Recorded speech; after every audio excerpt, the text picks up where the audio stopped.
when you've got them. Welcome to the Control Engineering Webcast, PLCs and Other Controllers in an IIoT World, sponsored by Allied Electronics and WAGO.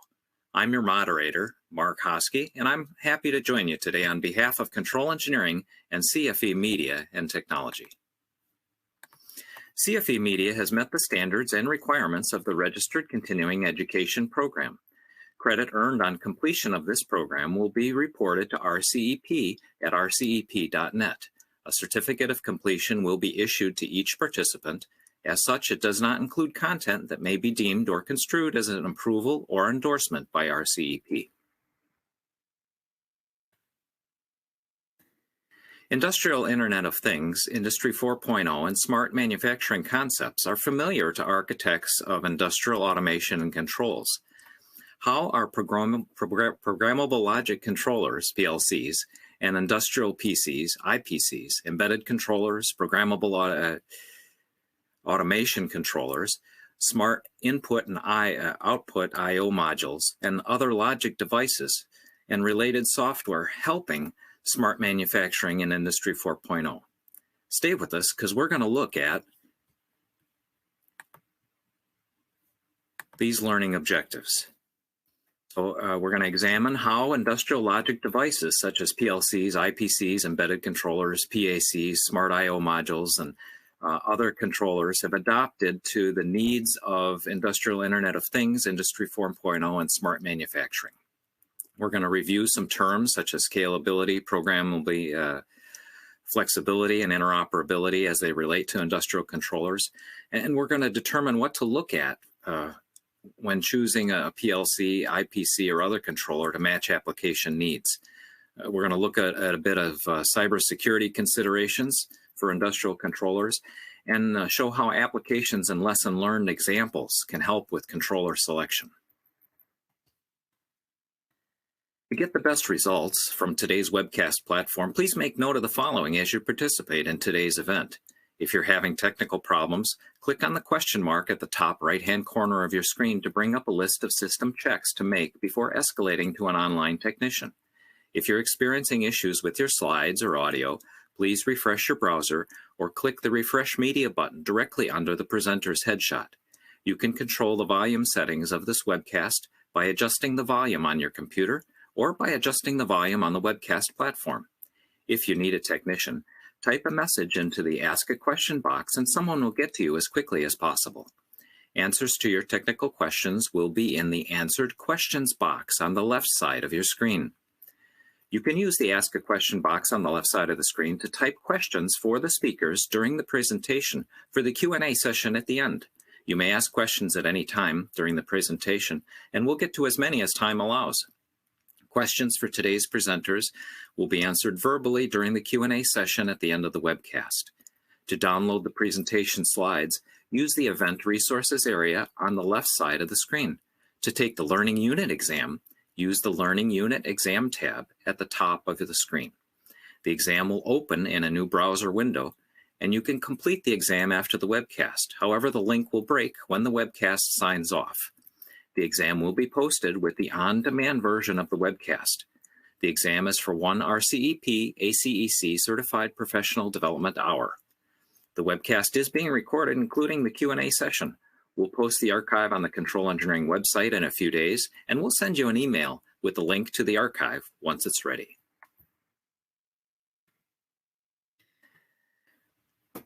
So the method of delivery and category, this event is a live educational webcast presented on November 11th, 2021. The educational category is Technical Health and Safety. We'll pause here for a word from our sponsors. Please stay tuned. After the video, there may be a short pause to compensate for varying internet access speeds.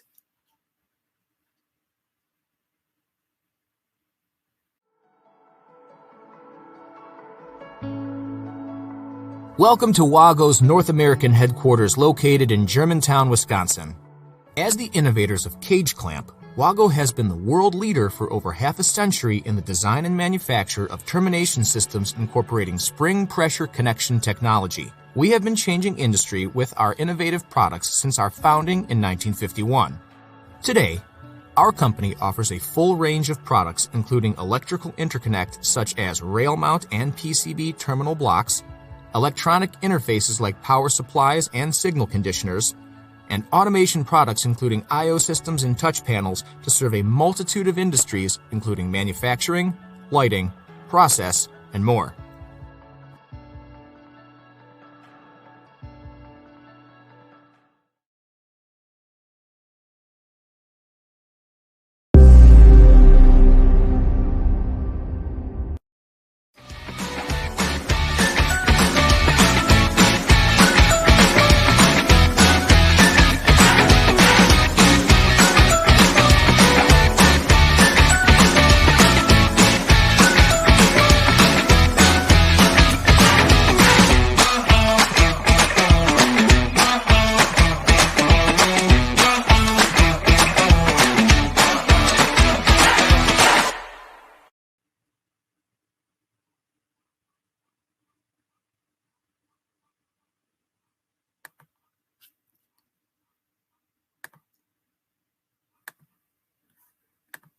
I'm happy to introduce today's distinguished speakers. Kevin Gibson is a Senior Controls Engineer at Applied Manufacturing Technologies, AMT.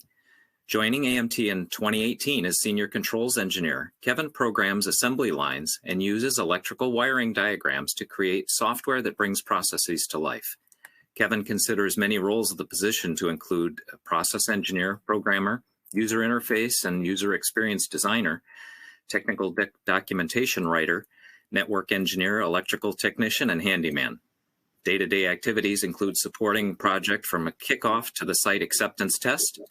A project begins with a detailed functional write-up of the scope of work to align with customer expectations.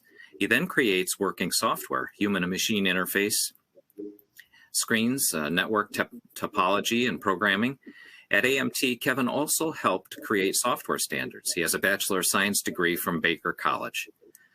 John Shipley, PE, CAP, Senior Electrical Engineer and Director of Indiana Operations at Patty Engineering, is a professional engineer licensed in Indiana with more than 20 years' experience. John is a certified automation professional, CAP, through International Society of Automation.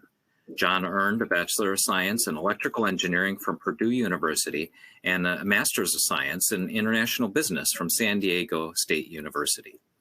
I'm Mark T. Hosky, Control Engineering Editor and Content Manager since 1994, serving as moderator. John, please go ahead. All right, thank you, Mark. So the industrial Internet of Things, Industry 4.0, and smart manufacturing. These have become very familiar terms in the recent past, and as control engineering practitioners, we have a tendency to mix or use those terms interchangeably. But what do they really mean?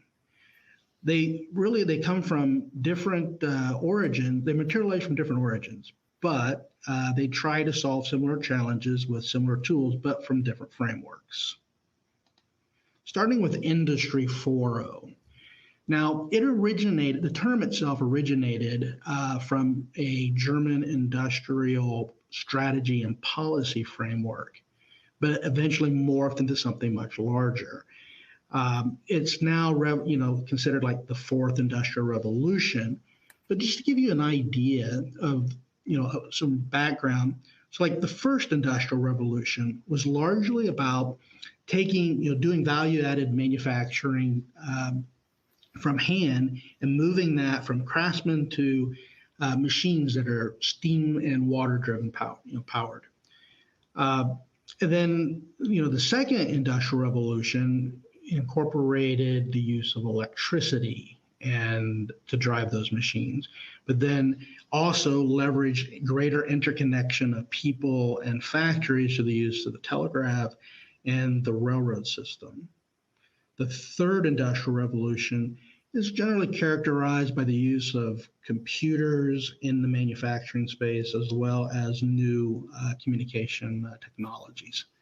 Now, the fourth industrial revolution has some basic principles that, just as the previous ones, The first principle is really this interconnection of devices, sensors, machines, people at a greater level.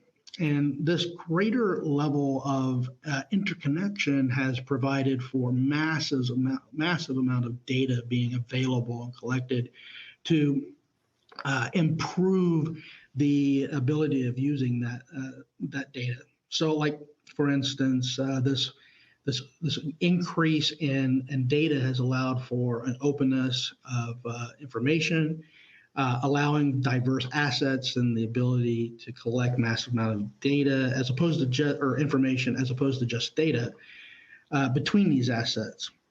New technological systems such as digital twinning, real-time locating systems, and virtual commissioning are growing to meet the demand of assisting people to understand and utilize the information to perform tasks, solve problems, and make decisions. Decentralized decision-making is another principle.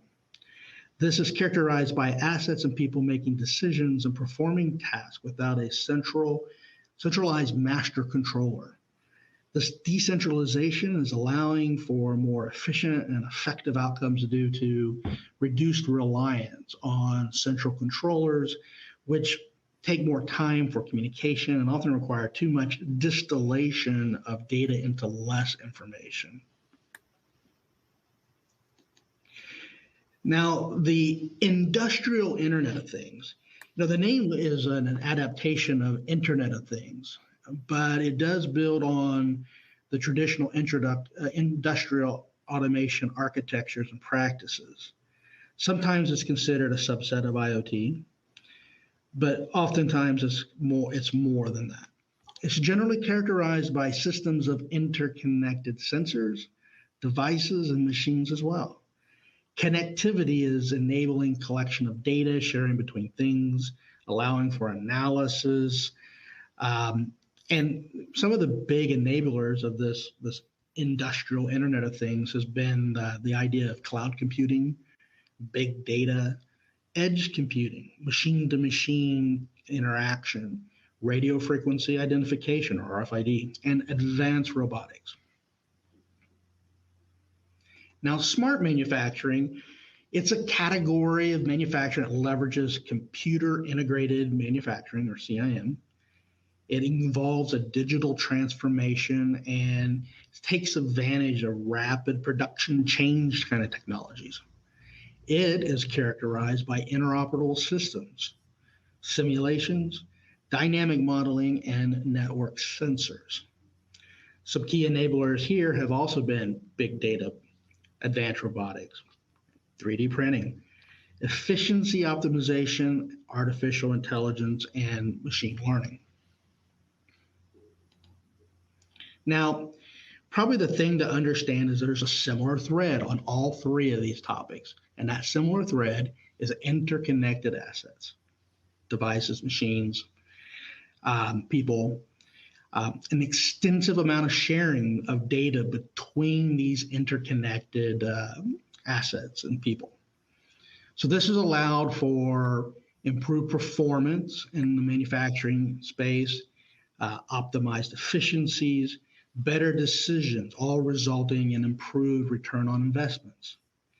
But that is what's coming out of it. But what's causing this idea of operational technologies and informational technologies kind of to merge together, and it's requiring a change in skill sets of the control engineering practitioner as well as the industrial or the IT professional. So a traditional data flow is oftentimes mapped using the so-called Purdue model or the ISA 95 model. And this model is depicted by different layers or levels that start at the very right there where the product is being made, and then data is coming from those devices and making their way up to where strategic decisions are made. So typical characterization is at what we call the device level, where we have sensors, motors, actuators, robots, and other types of systems that are doing the value-added transformation of the product. And then we have a layer above it, what we call the control layer. And the control layer, that's where you find your PLCs, your PACs, your DCSs. And then up a little higher, pardon, not the DCSs, but a little over higher, we have the area of control where we have more of a SCADA system with, data acquisition and supervision systems. So data is flowing from the device upward. And it ultimately, gets into the ERP system where people are making strategic decisions, business planning decisions, scheduling, et cetera. It's kind of rigid. It's hierarchical. The data is concentrated. There's just one flow up. But now when we look at a more modern framework, it's blowing the hierarchical model and blowing it up and becoming more nodal, more open, with information flowing back and forth. Smart sensors might connect directly to a cloud service providing status information. Motors might send data directly to an MES system. Maybe a robot is sending heartbeat information to a SCADA system. So the idea here is that data is sent to these different places directly and shared back and forth, rather than just one flow from the field, from the device level up to the ERP system. One of the things that's important about this is that it allows for more useful information to be provided to the thing that needs that information, as opposed for the data being distilled down through a controller, through a SCADA system, through an MES, et cetera. Now, today, typically we see a lot of different devices in the field. In the late 1990s, if one were to look around and to see what kind of devices were being used in factories, they would typically see mostly PLCs, some DCSs, maybe some SCADAs, and some embedded controllers. Today, if one was to look around, you would probably see a great variety of controllers. Yes, PLCs, yes, DCSs, yes, SCADA systems, and even embedded controllers. Those devices are all far more agile, capable, and they are joined with several new specialty devices such as PACs or programmable automation controllers, industrial PCs, and smart I/O blocks.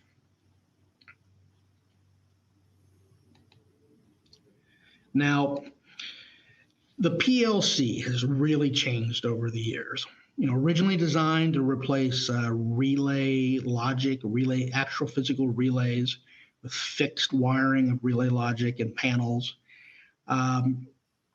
They had limited memory. If you wanted to expand it, you had to add additional modules.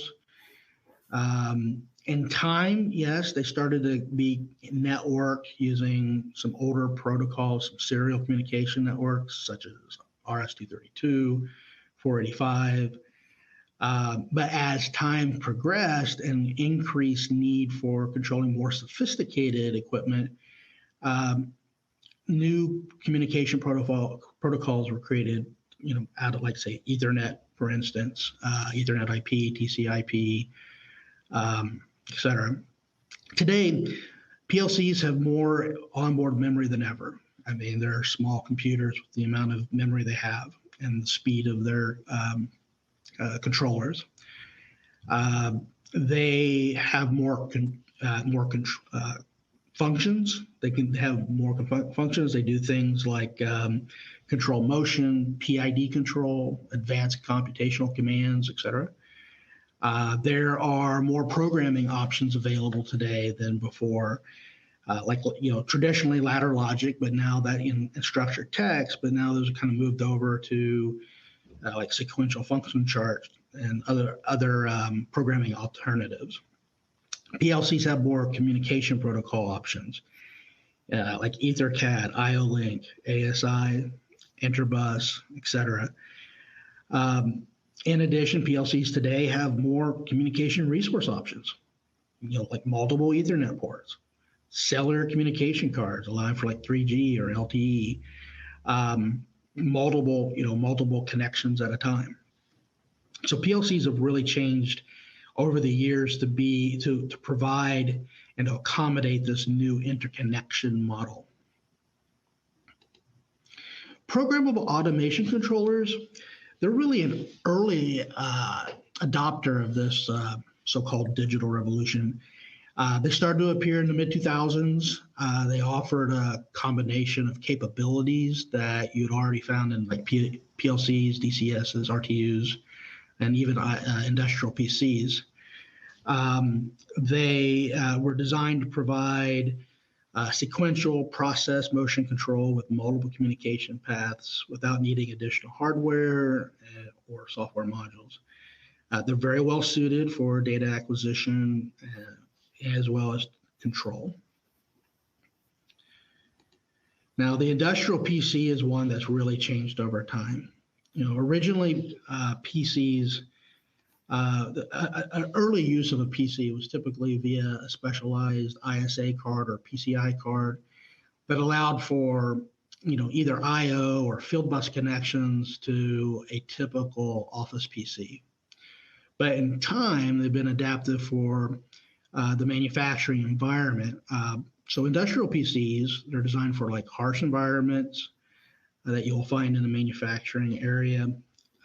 You'll find that they are designed for different types of installation. So it's not just a PC sitting on a desk, but it could be a PC installed inside a control panel. It could be a PC installed on the side of a control panel. Different types of implementation or installation options have come into the IPC. IPC designs continue to incorporate greater functionality, faster speeds, greater memory resources, and even nowadays solid-state drive storage that allows for better impact and resiliency to better impact. They come with typically with network resources designed to connect both to OT networks using OT-style protocols like Profinet or Ethernet IP, and also at the same time IT networks, so enable for that data transfer up to the next layer. So embedded controllers. Now, embedded controllers, they started off as being static and designed dedicated for specific application, and in time have been moved to more dynamic and flexible applications. Early use of embedded controllers were limited to small isolated machines. Basically, it was less expensive for machine OEMs to develop a custom board to control a line of machines rather than buy a general purpose PLC, which cost thousands of dollars at the time. Generally, these machines had no interface options other than I/O added by the OEM. Embedded controllers were selected and integrated onto a PC board to control one machine with limited inputs and outputs like a vending machine, a digitally controlled saw, an automated roll-up door, etc. It was there are many machines that are still in operation that have limited control and interface ability today, but those are slowly giving way to today's embedded controller. So today's embedded controller, like the Raspberry Pi, are being deployed and configured to control small machines. A recent phenomenon is that some OEMs are moving to a more general purpose controller, but rather than making the jump to a PLC for a couple $100, they're opting for a general purpose embedded controller, such as the Raspberry Pi based controller, or even an ARM-based controller costing tens of dollars. But those embedded controllers can easily have their programs modified for new features, or even be repurposed for different machines. Those embedded controllers can communicate data to other machines or to cloud services. For instance, it's not difficult to set up an MQTT broker on a Raspberry Pi-based controller to facilitate data sharing between the controller and other devices, including cloud services.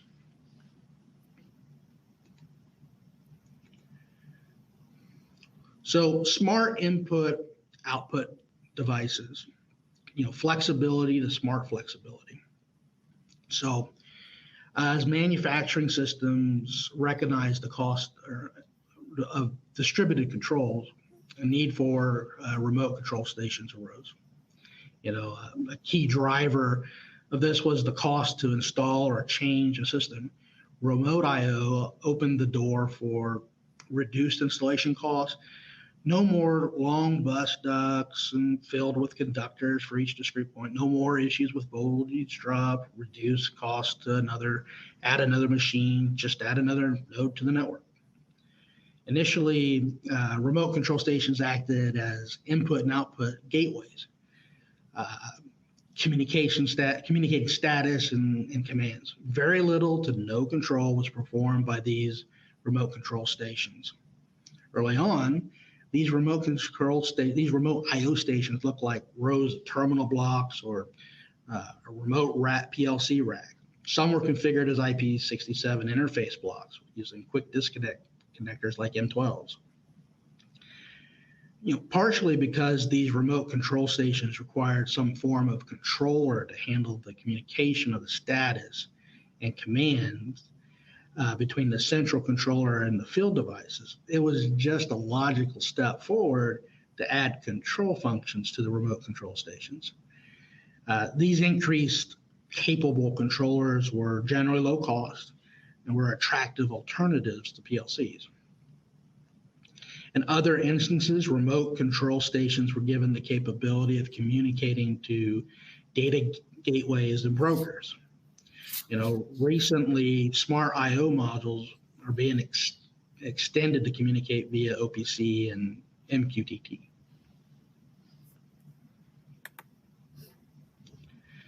So now we'll look at so-called combination controller HMI interface units. So this is basically a touch panel and a PLC together. And, it's low cost flexibility for machine control for OEMs.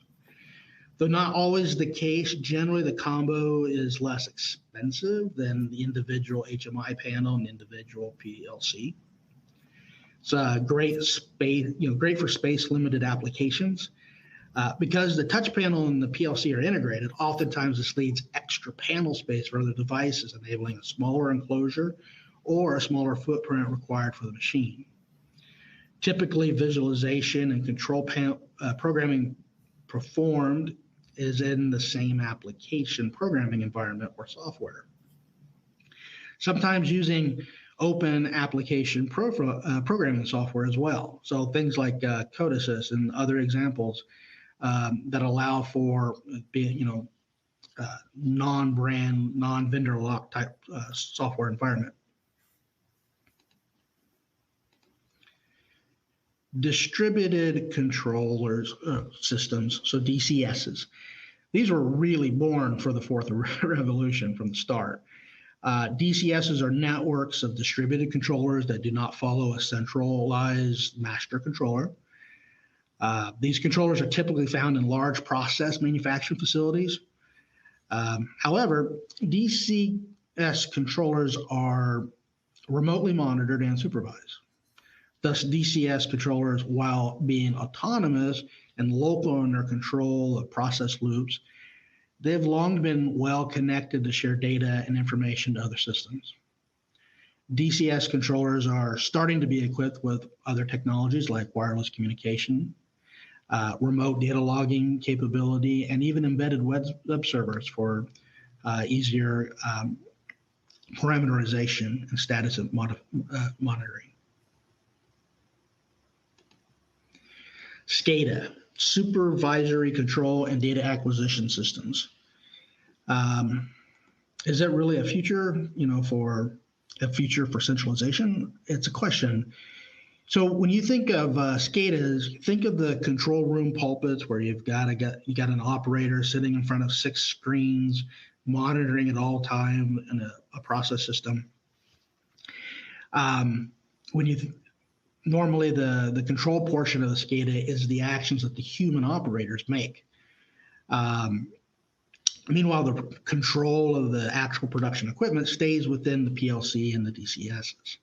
So data is collected, made available for trending and analysis, as to enable this operator to make decisions.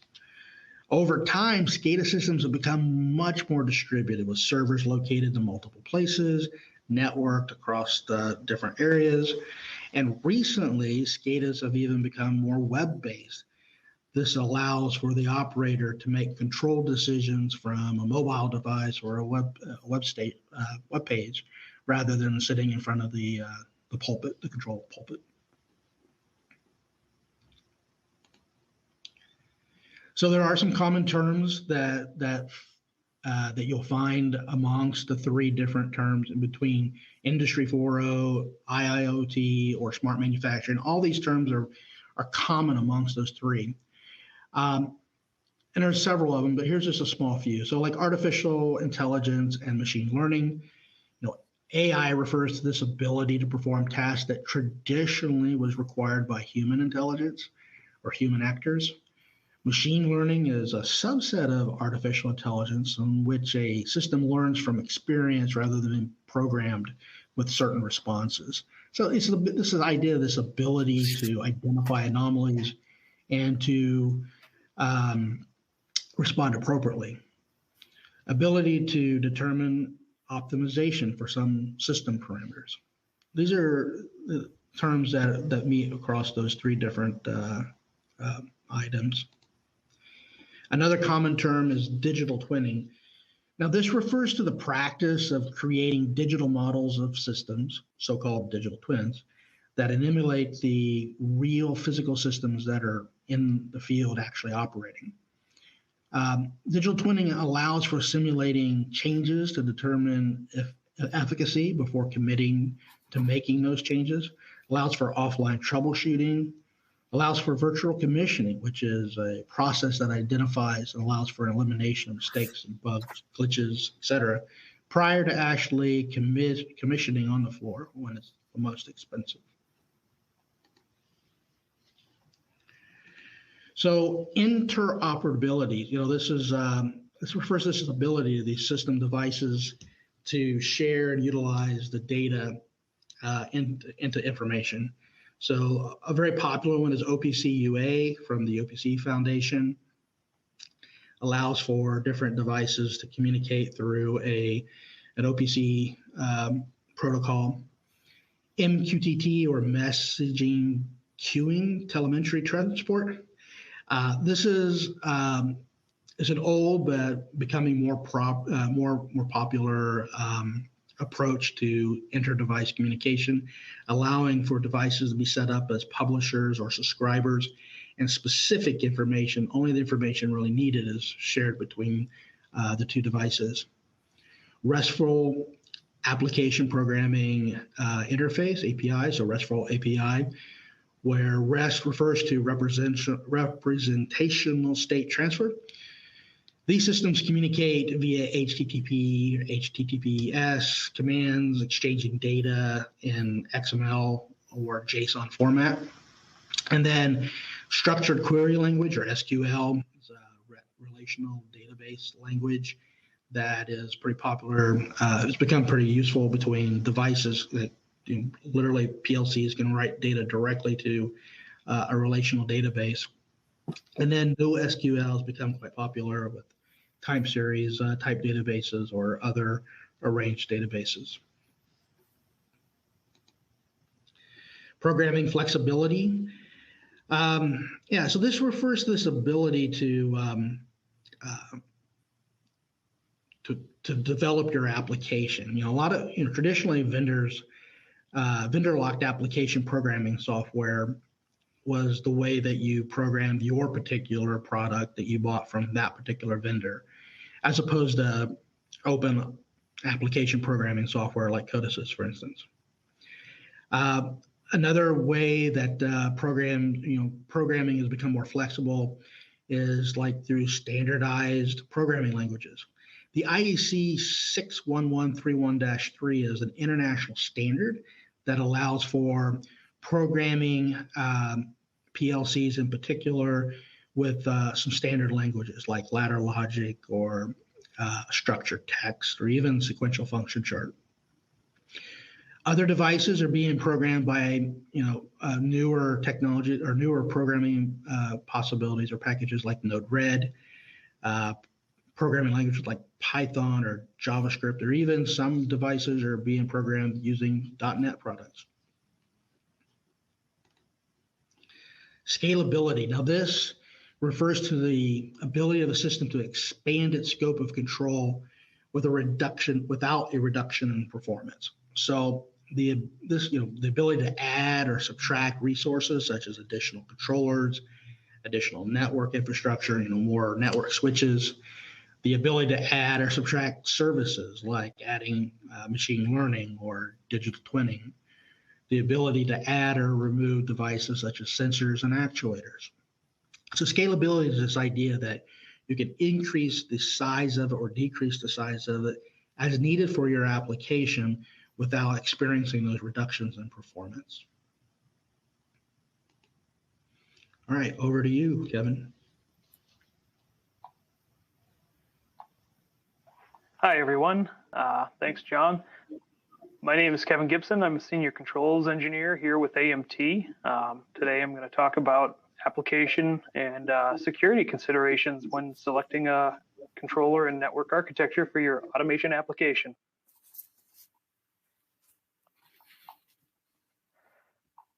So the first thing I like to do when I am coming up with a new application solution is I take a look at the industry that the consumer is operating in.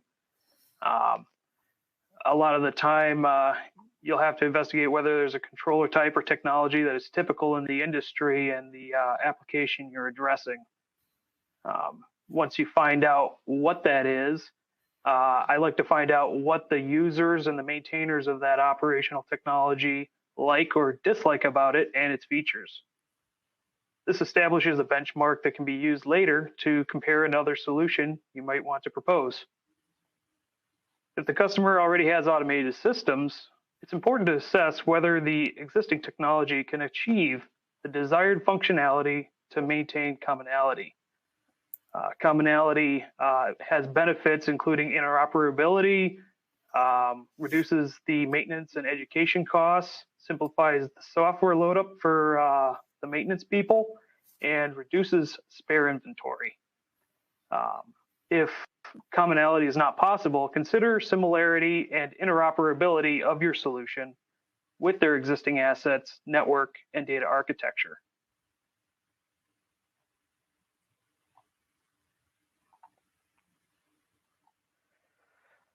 In my mind, the most important consideration when evaluating a control system is safety. What immutable hazards must the user be protected from? This dictates the type and quantity of safety devices on an application. For instance, a safety application may only require a programmable safety relay or standalone safety controller, which expands your options with a range of controllers that you can use beyond the limited number of safety PLCs on the market. Another factor is the physical footprint and network requirements of the system. If the application is large, requires special end effectors or I/O, or requires I/O network redundancy, certain controllers may not be adequately suited. Once the type and volume of I/O is established, you can estimate how much data must be collected, stored, and processed at the desired sampled and refresh rate.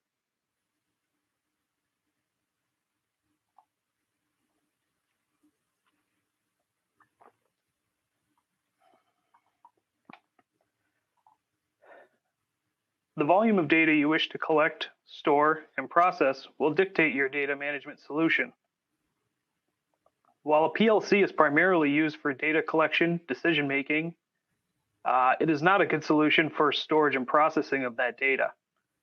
This is where IPCs can be used to collect data locally alongside the PLC, store it, process it, and or pass it on to a cloud service for larger scale analysis. Alternatively, it is possible to use sensors, effectors, I/O blocks, and other controllers that have native cloud or edge functionality for a more efficient data path, bypassing the distillation of information via the controllers.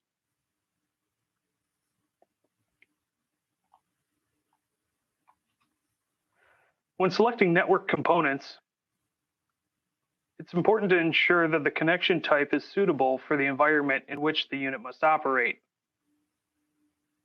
This is especially true of wireless networks, data systems, and where real-time connections are not well established. 5G in its current state provides about a gigabit connection for high-density devices more reliably than other existing wireless solutions, which are susceptible to more common things such as interference, bandwidth spread by other equipment, and other things. If it's expected in future improvements that it'll be capable of approximately 10 gigabit speeds for heavily clustered data items.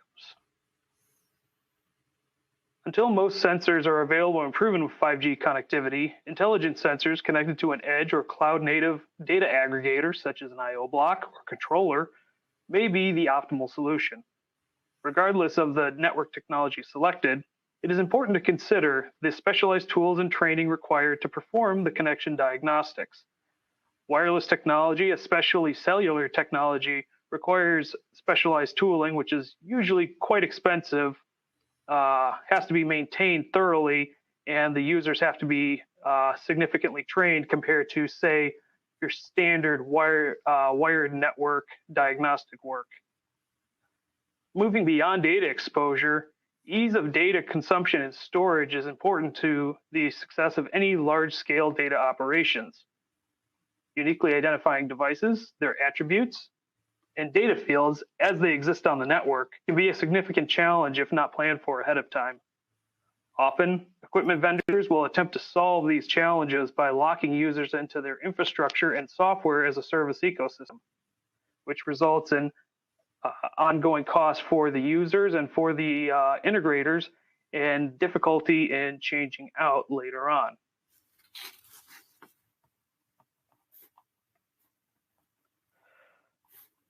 The quality, cost, and availability of vendor support, hardware components, patches for security issues, and feature updates are all vital to ensuring customer satisfaction over the life of a system. One of the ways you can evaluate a vendor's long-term support history is by visiting their knowledge base.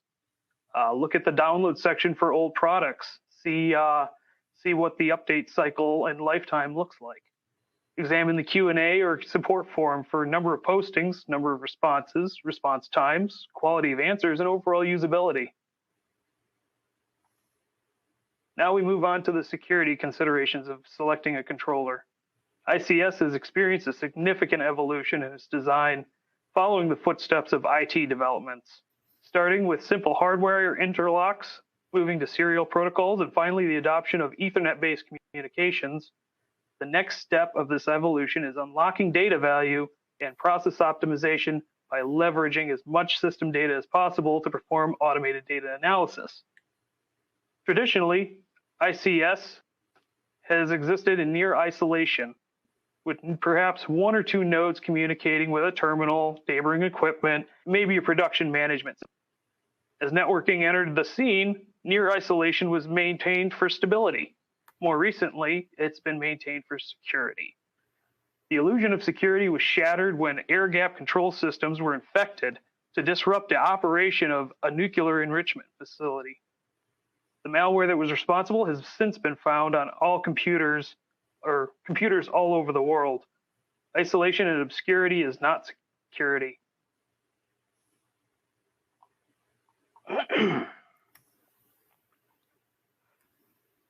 There are some basic tenets to security management. You need to know what you're protecting. This requires a detailed inventory of networked assets. Such an inventory would include, but is not limited to, Data such as make and model of a device, the software patch or revision level of that device, who is responsible for that device, and designation of special importance for the device, as well as any notes regarding historical actions with the device or lessons learned with the device. You can't protect what you don't know about.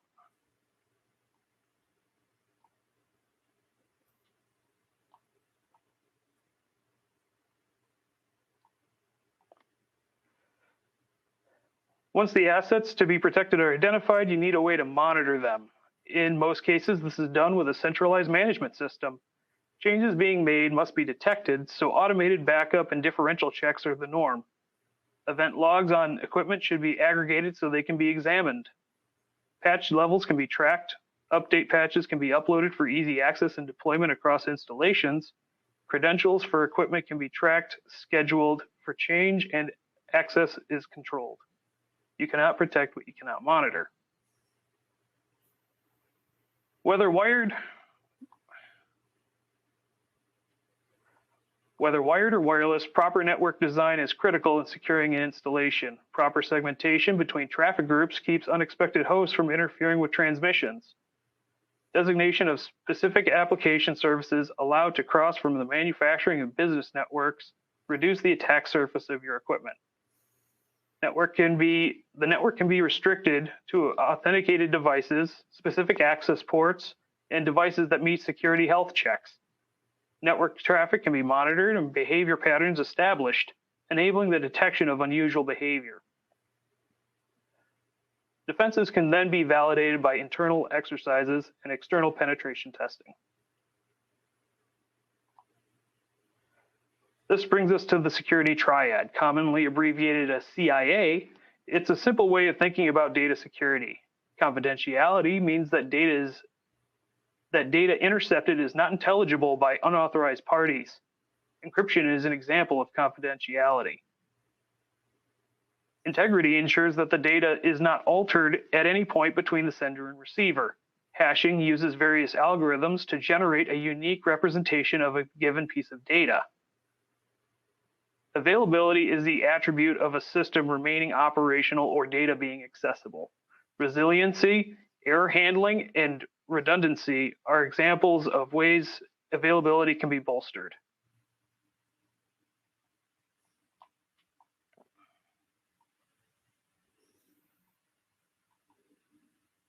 To get started with the security design process, identify and document data and processes need to remain confidential, maintain their integrity, and/or remain available. Once identified, determine the expected outcome of compromise and assign an impact score. Sort the results by impact score and identify the security controls to mitigate the identified threats. Document the controls and how to detect compromise and how to respond should the control fail. Regularly audit and test these controls, documents, plans, especially as the environment changes.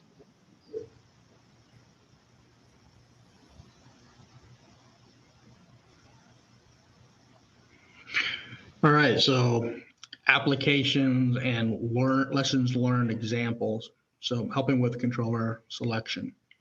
So one of the lessons that I've learned is to be careful about only using one controller as your data gateway. If you have several assets that you're trying to collect data and you want to send to, say, like a cloud service, if you only use one device to do all that as that one gateway, then you run the risk of losing data if there is a device failure, if your gateway fails. So it's better to break it up into multiple gateways to improve the reliability. But it also is beneficial because using a single high-powered IPC to act as your data gateway also requires greater price in the product that you bought, but also causes you to funnel more data through that one device, and so it actually kind of slows things down. So by breaking it up into multiple gateways, you improve the probability of or improve your reliability through redundancy, as well as allowing for more information to be sent to your cloud service. Another item to consider though, so like for instance, there's this topic about edge versus cloud computing. In some systems where you're grabbing a lot of data, like the sub 10 millisecond level, where you're looking at that type of data collection rate, what you don't want, you can't get that much information up into a cloud service. Typically, a cloud service is not going to be able to take more than like one data point per 500 milliseconds. So if you're like monitoring, say, like a CNC machine, and you're monitoring current or the amount of power being used by the spindle at any given moment, high-speed data collection doesn't work.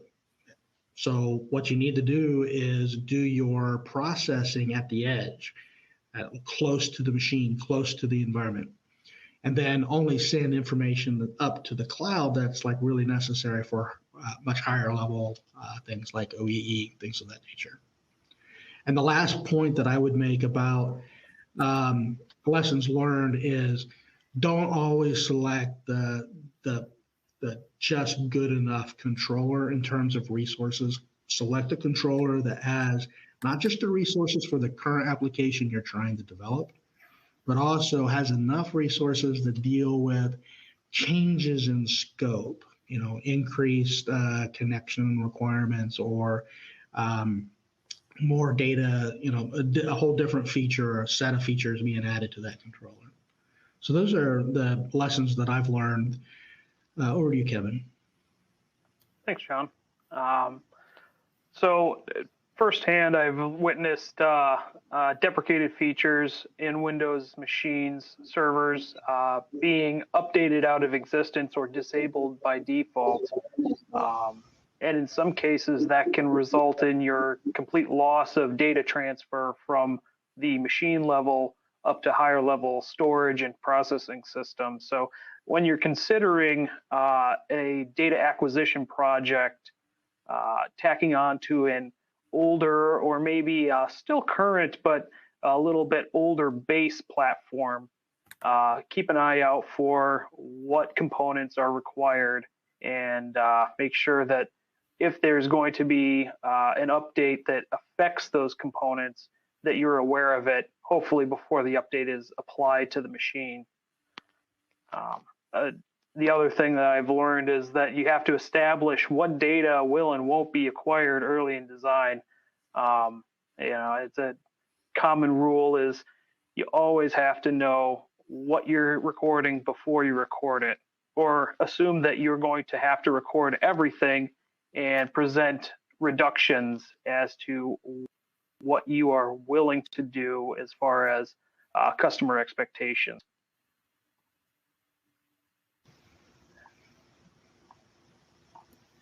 Well, thank you both. We have time for a few questions.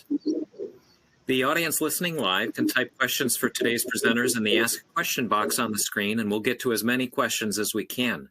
Within a few days, the presentation will be available for on-demand viewing, along with the link for the quiz for potential PDH credit. We'll post the archive on the Control Engineering website and send you an email message with a link connecting directly to it and to related resources after it's ready. And now on to the questions.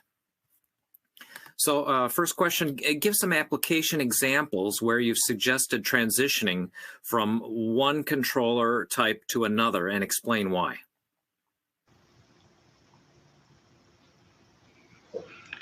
So I'll give you an example where there was a machine controller that we were using. Traditionally, we had a PLC in this machine.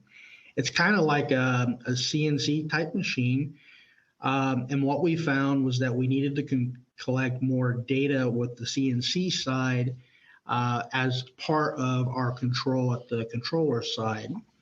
So originally, like I said, we had a PLC, and then we had a PC that was sitting there kind of handling the NC part of the machine. And what was decided at one point was that to improve control and to provide greater flexibility, we scrapped the PLC controller and went to or what you might call a smart I/O system, where we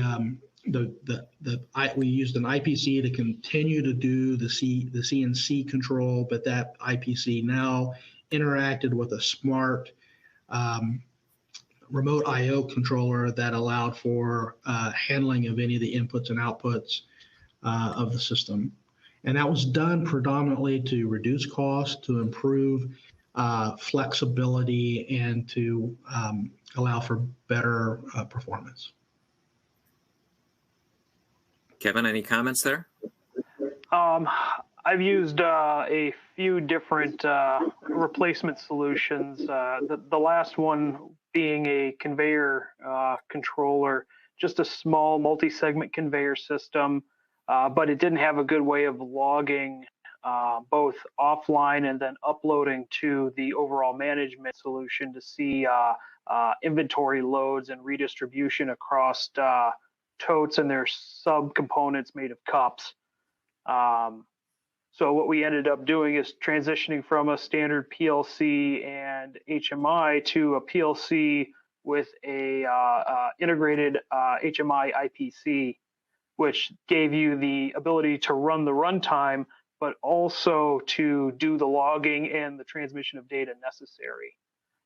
It worked out very well, in my opinion. It gave them the ability to operate both offline and with an upper level system for a very reasonable price.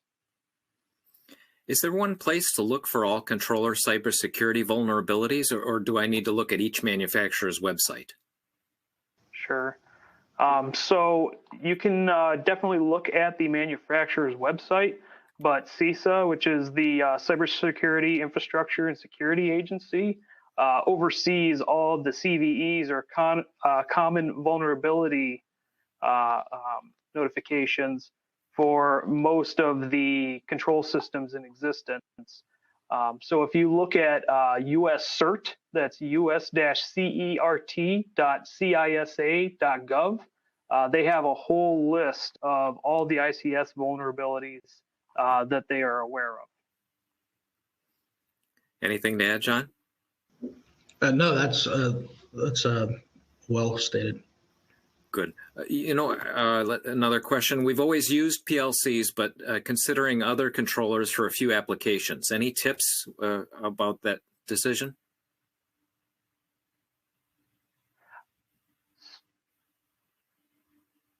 John, you want to start? Hello? Oh, there you are. All right. I don't know what happened there. So as I was saying, you always start with your application, not just the application of today, but the application for tomorrow, or the reasonable application of tomorrow. Starting with the application, that kind of dictates, for the most part, which way to go. But the thing is like, as PLCs become more like PACs and, IPCs become more like PACs, it really comes down to what your needs are, what your application is, what you perceive the future of those to be, and your tolerance for different costing. Kevin, anything to add? The only addition I have to that would be, in addition to the process application itself, is the requirement for safety controls. There's certain products that have a lot more flexibility in terms of what kind of safety applications you can create and the materials used. But for most applications, you can get away with a larger scope of controllers.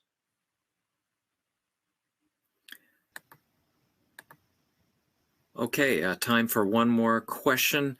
Let's see, I see artificial intelligence and machine learning in industrial Internet of Things discussions. Are they really being deployed in control engineering applications, and can you give any examples? Yes, they are indeed being deployed. And artificial intelligence is a tool that's being applied in multiple areas. So probably the one that most people probably are somewhat familiar with is, collecting data from the floor, getting it to the cloud, and amassing big data. and then utilizing artificial intelligence and machine learning to identify anomalies in behavior or to identify places where the processes can be optimized. So, and I was involved in a project doing something very similar to that, where it was a casting system where data was being captured and brought into a plant intel system. That data then was applied, had machine learning techniques applied to it, looking for anomalies and looking for interesting aspects of their performance. And in that, they found that, one, they didn't have very good data collection, and they were making actionable decisions on poor data. And then two, they found that there was some interesting relationships in some of the equipment. Different equipment running the same product was doing different things. So those were things that helped them optimize. Other places, like vision controllers, are using artificial intelligence to improve their ability to recognize pictures and simplify setup and improving reliability by simply applying a group of artificial intelligence tools in the controller itself to improve performance. Anything to add, Kevin? Just that I've seen on a project I'm working on currently, autonomous mobile robots. You see a lot of AI machine learning applications where these machines have to respond to an ever-changing environment. That's really a very good application example. These machines are capable of navigating their way through a plant without any external guidance systems other than GPS and LiDAR, as well as onboard cameras, 3D cameras. But I think that's probably the most autonomous version of AI I've seen so far. Great. Hey, thanks everybody for the great questions. We'll get to as many of the unanswered questions offline as we can. Thanks again to our presenters for their insights and answers. Kevin Gibson, Senior Control Engineer, Applied and Manufacturing Technologies, and John Shipley, PE, CAP, Director of Indiana Operations and Senior Electrical Engineer for Patty Engineering. Also, thanks again to our sponsors. We appreciate their support. And now that we're just about done, we want your feedback. A short survey will pop up on your screen as soon as the webcast event ends. Please take a moment to complete it. We'll use this information to improve our webcasts. Finally, on behalf of Control Engineering and CFE Media and Technology, thanks for attending. This concludes our webcast. Thank you and goodbye.